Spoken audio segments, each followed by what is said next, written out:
and bologna, chicken and macaroni, chilling with my homies.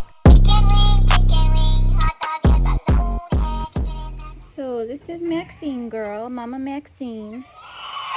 She is one of my original flock. She was one of the first 6 that I got, which eventually turned into 32 chickens. But she wasn't acting right. She was kind of separating herself from the flock. And then noticed the droop in her comb and kind of this darkening color, which kind of indicates respiratory or heart issues. So that was my first red flag. And then I was looking at her bum, and her bum was a little poopy. And then she had a big bulge, like a big bump, fluid-filled sac underneath her, which told me that she had water belly, and that is not good. Typically, a lot of chickens who have water belly typically have an underlying condition, possibly cancer or a heart issue, unfortunately. But she was not a very active mama here lately, and so I went about draining her, which gave her a lot of relief. She's acting more like herself. She's more mobile, more with the flock and acting more like herself. Unfortunately, water belly is not curable. It's nothing that will go away, and eventually we're going to lose Mama Maxine. But in the meantime, we can spare some time with her and give her a better quality of life, and she's more comfortable and happier. So we're going to do everything we can to give her the happiest life she's got left. But I wanted to share with you how we actually go about draining the water belly. This is my first experience with it myself. I've had so many different chicken issues since having chickens over the years, but this was my first experience, sadly, with the water belly. But like I said, she's doing better.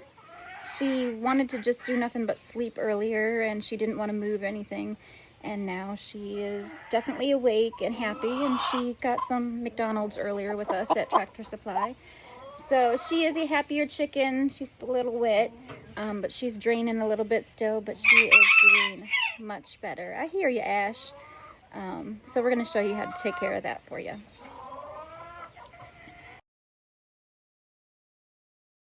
So the first thing you're going to want to do is make sure the area is clean. She actually had a Epsom salt bath prior to this to try to clean her up a little bit, but you want to make sure that the area that you're inserting the needle in is clean. This is definitely a 2-person job, and the way you typically want to hold them is you can put them under your arm. You'll see later on in the video, however, we actually lifted her up. It just made things easier, and then it also allowed the fluid to drain. So either or works, just whatever works for the chicken and works for you.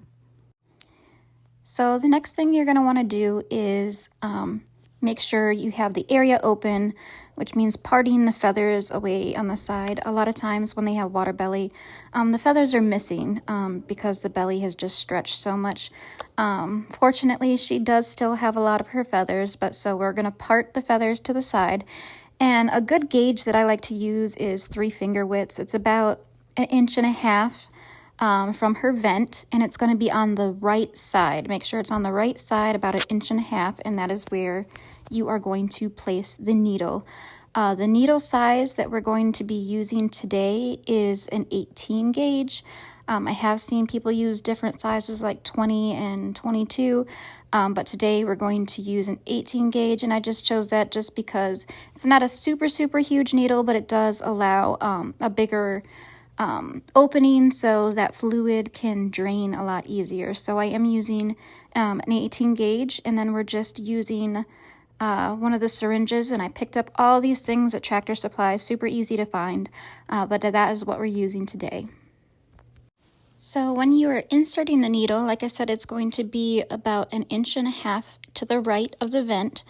You only want to put it in about 1/4 to 1/2 inch in when you insert it, and that's just to make sure you don't do any internal damage while the needle's in there. There's other organs that are in there, so you want to make sure that you don't do any damage while the needle's inserted. So only about 1/4 to 1/2 inch when you're inserting.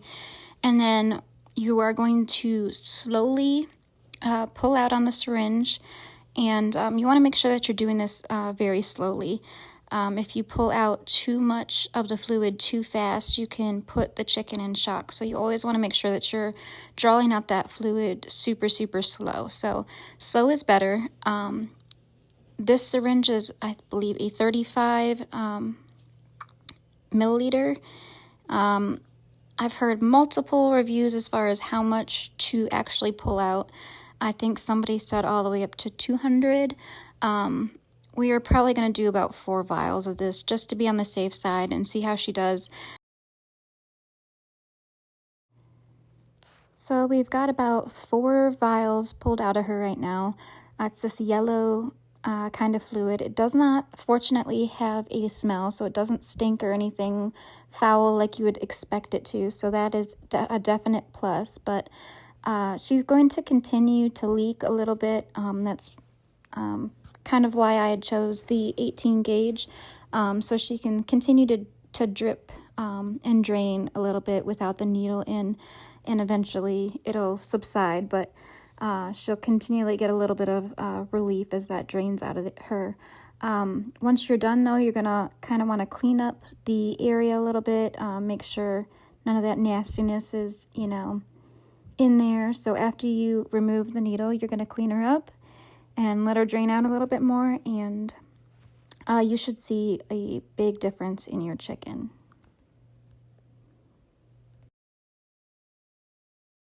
So this is Maxine immediately after having the fluid drained from her, and she's going back to drinking and eating her food, and before she didn't want anything to do with it. So this is almost immediate improvement, so definitely has made some difference. So it's been a few hours since we drained Maxine, and she's been playing in the yard and more herself, when earlier she was just sleeping all day. That pouch has gone down quite a bit. It's still there, a little bit, but she definitely had some relief from all that pressure that was in there. So she is doing much, much better. She's out there living her best life right now. So we're just trying to give her the best quality of life that we can give her. And like I said, this is not a cure. And it's not going to make her better forever, but we can enjoy a little bit more time with our Mama Maxine. I hope this helps you, and hopefully you don't have to ever deal with this, but hopefully if you do, this was a helpful video.